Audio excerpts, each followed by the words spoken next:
Hey, what's up, guys? Marshall Sparkman here. Wanted to do another quick lessons learned for this week. It's funny, I was just having a conversation with my underwriter, and she was saying, I went in and I said, did you learn any good lessons this week? She started laughing. She said, I learned so much every single day, and she's been underwriting for like 30 or 40 years. So, we're constantly learning out there, right?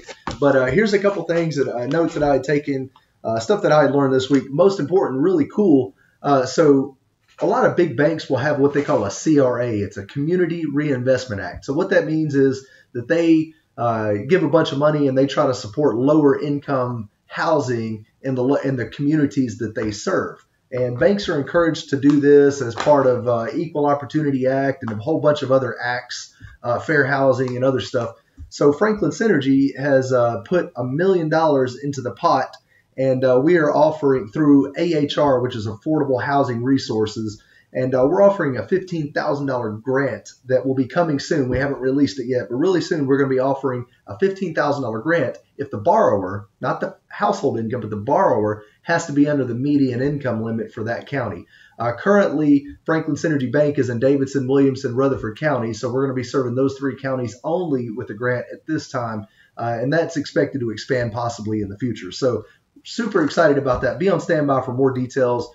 It's really geared towards low-income people. Don't have to be first-time buyers. They do have to take education. There's a process, obviously, but be on standby for more on that. Number two, lesson learned this week.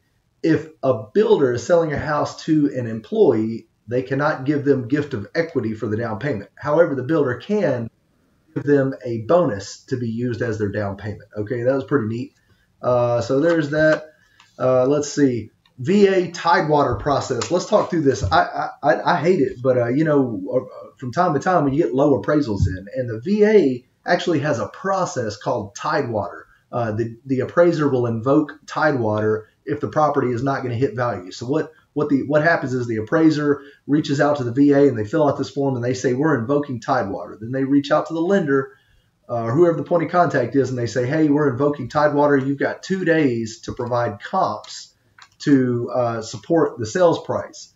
Typically, what we do as lenders, we'll reach back out to the agents and say, hey, do you have any comps to support this?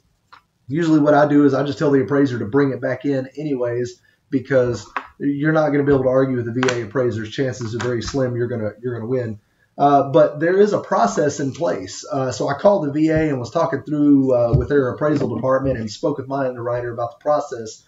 So I'm gonna read you the process to dispute VA appraisal. What you're doing is the technical term is you're requesting a reconsideration of value, an ROV. So you send an email to the VA appraisal desk, basically providing them with comps that are within 1 mile if possible. You're stating if the property is unique. You need to mention the date built, the date sold, the square footage, the distance. All that stuff needs to line up. So, like, don't send me comps that are a year old that are 10 miles away. It's not going to fly. So if there are valid, legit comps, they're requesting that we go ahead and send those to the appraiser. Maybe there's something they're overlooking. But I can tell you based on experience, VA appraisers are top-notch. They're top tier. They're typically cream of the crop. They have to go through extra training, extra continuing education every year. They got to go through a bunch of classes to be able to be certified to do the VA loans. And they actually have accountability. So the VA is watching them and watching their every move, and they have a staff appraiser review every single appraisal that they turn in. They don't want to screw up this account. That would be like you as a real estate agent getting a big, massive builder and getting all their business. Well, the appraisers don't want to make the VA mad, so they don't want to have to go through this process.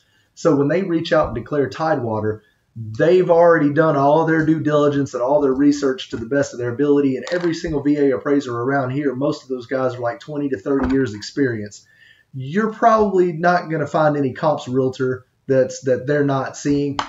Could be possible. I don't know. I'm not a realtor. I'm not an appraiser. So they could overlook something. But anyway, so we send those comps in to the VA, and then the VA staff appraiser will review those comps, and then they will come back to us and tell us if we need to request a reconsideration of value or not. The VA may say, no, guys, those comps are illegit. We're going to stand behind the appraiser. Or the VA can come back and say, hey, your comps are legit. Then what has to happen at that point, they will allow us to request a reconsideration of value.